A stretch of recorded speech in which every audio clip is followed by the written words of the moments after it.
آه. تعالى. استنى. استنى. بس ايوه. يا ولاد الكلب. عارف انت المشكلة مش في الخط. خط بسيط.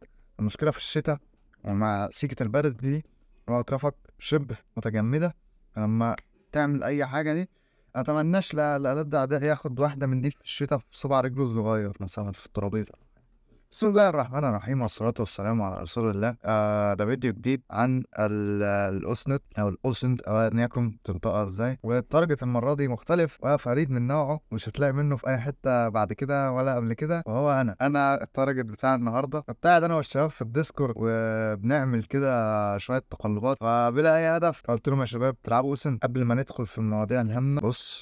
بص يا لا يبقى ايه بيتزا. بيتزا يبقى ابو دماغ يا بني ادم. دي واحده مكرونه سي فود من الدمنهوري بجد. بص متغربه سي فود يعني ما تدفعش الرقم ويجيب لك مكرونه كده فيها كام حته. لا بص كنت لسه انا اول قطمه كان فيها جمبريايه. بص هنا في السي فود اهو. انا ينفع اشتغل فود ريفيور والله، يعني هتلاقي قيمه محترمه مقابل السعر يعني بجد.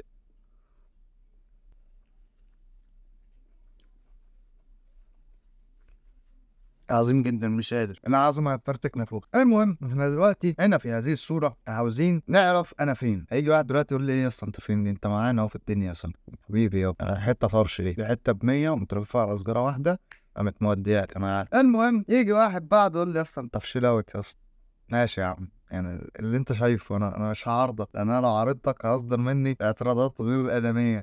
طبعا شباب في الديسكورد شويه النوبات محدش عارف يحل حاجه، وانا بصراحه انا نفسي اتغلبت عشان اجيب البتاع دي. اتغلبت اكتر عشان اجيب طريقه تقليديه او ستيب باي ستيب لاننا نحل التشالنج ده، لان انا عارف انا اتصورت فين يعني اكيد. انا فاكر انا اتصورت فين فاهم. طب بصراحه تشالنج رخم خصوصا انها سكرين شوت، وانت لو جربت تاخد البتاع دي مثلا الاكزف تول او حاجه مش طلع لك ابن كلب فاهم. ففي السيتويشنز اللي زي دي بتبقى انت وجوجل وكف قشطه يا معلم. طيب يا رجاله احنا عاوزين نعمل ايه؟ انا طبعا هنا في تشيل اوت. حلو، دي اول بوينت عرفناها ان انا موجود في تشيل اوت، موجود بالعربيه جوه تشيل اوت. عاوزين اي حته كمان او اي ساين نشوف لو نقدر نطلع منها باي هند، لان في تقريبا اوبا احنا مش هنخلص. فعاوزين اي مارك تانية تدلنا على احنا فين.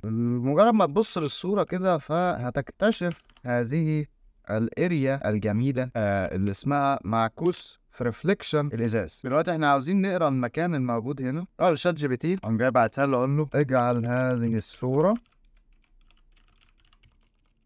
من اليسار لليمين لعرض النص المعكوس على الزجاج مثلا. اي حاجه بيفهم الحاجات دي عمليا بيتعامل. يا معلم هو بيعمل شويه اكواد وبتاع، شكله راجل فاهم هو بيعمل ايه. ربنا يا معلم الصوره وهي معمول لها فليب. طيب يا معلم المكان هنا بقى بيقول لك ايه تقريبا سيرفيس زين وفي بعدها حاجه. فاحنا لامحين كمان زيوت السيارات موبل، وهي عايزين نعرف الموضوع ده فين، بس احنا معناش اسم المكان كامل. نروح لشات جي بي تي مثلا. انا ابحث عن مكان وهو في تلك الصورة مخصص لزيوت السيارات، مكتوب كلمات بالإنجليزية ولكن بالعربية، مثل سيرفيس التي يجب أن تكون سيرفيس. حلو الكلام، جميل الكلام. أما الاحتمالات أن يكون باقي الاسم بعد كلمة سيرفيس بالنسبة لمركز صيانة اعطيني 20 احتمال. الراجل ده بقى انا هسيبكم تنبهروا ده بجد. هو اول حاجه طلعها لي سيرف الزون. البتاع ده جامد وبجد المجموعه دي اجمل. طبعا معلم طبعا المعلم ادانا منك كتير بما ان المكان بتاعنا فيه زين. ف سيرف الزون هي احتمال ممكن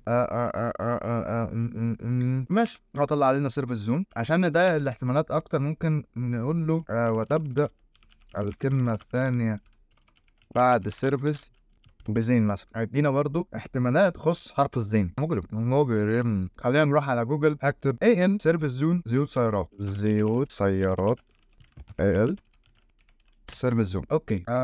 طبعا بما انه مكان فاحنا هنبص على الصور هنا هنلاقيهم هنا بيتكلموا ايه الوطنيه سيرفيس زون مش عارف ايه. صوره مركزه خالص مجانا مدى الحياه. ده انتوا لو عاملين ايه مش هتعملوا كده. الصوره مكسله انا مش شايف حاجه يا جدعان. اوكي هنا مثلا حلو ده عندهم لوكيشن فرع اكتوبر محطة شيل اوت بجوار الحي التاسع. وهنا عندهم برضو تقريبا هي اكتوبر شيل اوت امام مول سيتي سكيب. مول سيتي سكيب ده في القاهرة، فهي امامه بالظبط ومحطة شيل اوت. فحان الوقت الان لصديقنا وحبيبنا جوجل هنكتب شيل اوت او مثلا خلينا مول سيتي سكيب، الفرع بتاعها امام مول سيتي سكيب، ونفتح الخرائط. هنا احنا محتاجين انا عاوز اشوف ايه الدنيا، كان فين المول ده؟ الو سيتي سكيب مول. عندكم شيء؟ خلاص طيب، هي حواليه مفيش هنا تقريبا 365 بس قشطة. هي حوالين ده، هي امام. فلو المول هنا، فخلينا نزوم ان شوية تاني، هنبص حوالين المول حوالين المول. ففي هنا شيل اوت جاز ستيشن. هنا هنفتح دي، هنلاقي بالفعل المكان اللي احنا بندور عليه وكان ظاهر في الريفليكشن. انا بقى كنت راكن هنا، كنت بغسل العربية. اتمنى يكون التشالنج حلو وبسيط مضحك الى حد ما. يا رب تكونوا دايما بخير. بالنسبة للبلاي ليست اللي بيسأل، البلاي ليست انا هخلصها كلها وبعدين هبدأ انزل الحلقات بتاعتها عشان ما تبقاش نون بلاند كتايمينج زي البودكاست يعني. اوكي، فلا يرعاكم الله وتقبل الله منا ومنكم صالح الاعمال، وانا هستمتع بالبتاع اللي مليانه سي فود دي حرفيا. وكونوا في حفظ الله، والسلام عليكم ورحمه الله وبركاته.